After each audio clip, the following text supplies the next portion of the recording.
నమస్తే శ్రీమాత్రే నమః శ్రీ గురుభ్యో నమః దిన ఫలితాలలో జూన్ నెల 3వ తారీఖు 2025 నాటి మంగళవారం నాటి పంచాంగం ప్రకారము శ్రీ విశ్వావసు నామ సంవత్సరం ఉత్తరాయణం గ్రీష్మ ఋతువు జ్యేష్ఠ మాసం శుక్లపక్షం ఈ రోజు సూర్యోదయం తెల్లవారుజామున 5:44 సూర్యాస్తమ సమయం సాయంత్రం 6:44 ఈ రోజు తిథి అష్టమి రాత్రి 10:08 వరకు తదుపరి నవమి తిథి ప్రవేశము ఈ రోజు నక్షత్రము పూర్వ ఫల్గుణి అనగా పుబ్బా నక్షత్రము రాత్రి 12:56 వరకు తదుపరి ఉత్తర ఫల్గుణి అనగా ఉత్తర నక్షత్ర ప్రవేశము ఈ రోజు వర్జ్యం ఉదయం 7:36 నుంచి 9:20 వరకు దుర్ముహూర్త సమయము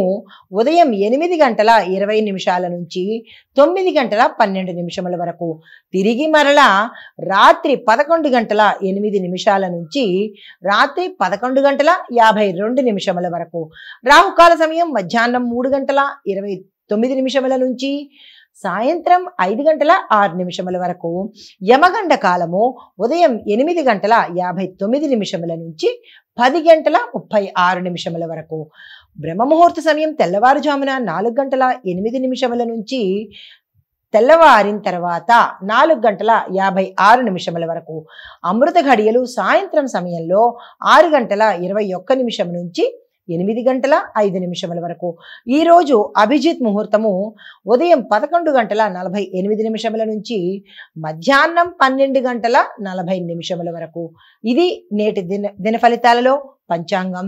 నమస్తే. తదుపరి రాశి మకర రాశి. అనుకున్న కార్యాలు కానీ పనులు కానీ అన్ని తక్షణమే నెరవేరే అవకాశం ఉంది. దీంతో పాటు వ్యాపార లావాదేవీల్లో మాత్రం చాలా జాగ్రత్తలు తీసుకుని ముందడుగు వెయ్యండి. లేదు అంటే కనుక వ్యాపారంలో నష్టపోయే అవకాశము మోసపోయే అవకాశము చాలా ఎక్కువగా కనబడుతోంది. జాగ్రత్తలు తీసుకోండి. అయితే శరీరంలో నొప్పులు ఎక్కువగా కనిపించే అంటే బాడీ పెయిన్స్ ఎక్కువగా అలసట ఎక్కువగా ఇలాంటివన్నీ కొంచెం ఎక్కువగా కనబడే అవకాశం కనబడుతోంది. దానికి సంబంధించిన జాగ్రత్తలు తప్పనిసరిగా తీసుకోండి. రాజకీయ నాయకులకు కానీ చిత్ర పరిశ్రమలో ఉన్నవారు కానీ వ్యవసాయదారులకు కానీ ఇలా నిరుద్యోగులకు కానీ ఈ రోజు అత్యంత శుభప్రదమైన రోజు. మీరు ఏ పని చేసుకోవాలన్నా ఈ రోజు ప్రారంభించుకోవచ్చు. అయితే మీకు చెప్పదగిన పరిహారము శనిదేవుని ఆలయానికి సందర్శించి అక్కడ స్వామి వారికి 9 ప్రదక్షిణాలు కనుక చేసినట్టయితే సానుకూలమైన ఫలితాలు పొందుతారు. తదుపరి రాశి కుంభరాశి.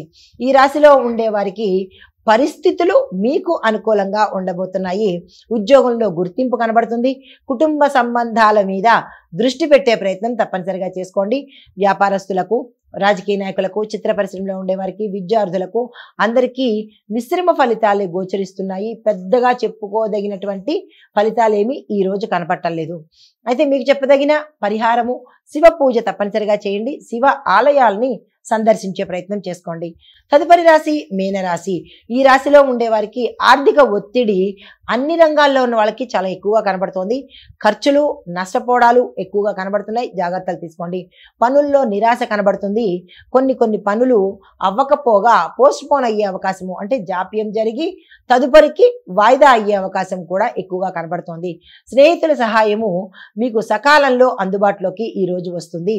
అయితే రాజకీయ పరంగా చూసినా లేదా చిత్ర పరిశ్రమలో చూసినా వ్యవసాయ పరంగా చూసినా ఈ రాశిలో ఉండే వారికి మిశ్రమ ఫలితాలు మాత్రమే గోచరిస్తున్నాయి. పెట్టుబడుల జోలికి ఈ రోజు వెళ్ళకండి. అందున ఈ రాశిలో ఉండేవారు అస్సలు చేయకండి. ఇది మేషాది ద్వాదశ రాశుల వారికి చెప్పదగిన దిన ఫలితాలు, పరిహారాలు, సూచనలు. నమస్తే.